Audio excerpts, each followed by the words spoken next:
time to pull the air fryer out of the box. I'm showing you our top rated air fryer recipe, and it's the perfect one to break it in.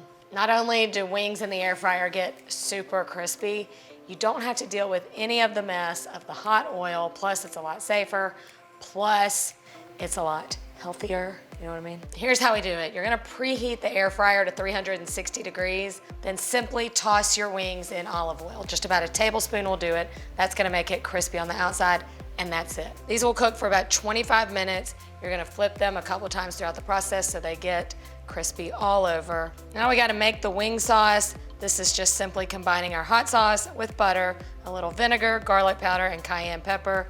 Stir that up in a saucepan over medium heat. You can also totally make this sauce in the microwave. I'm just gonna pour the sauce over the wings, give it a good toss. I love my wings to be extra saucy. Yes, sir. These indeed are absolutely delicious. Our top rated air fryer recipe. You know I don't like eating wings on camera. Somebody's gotta do the research.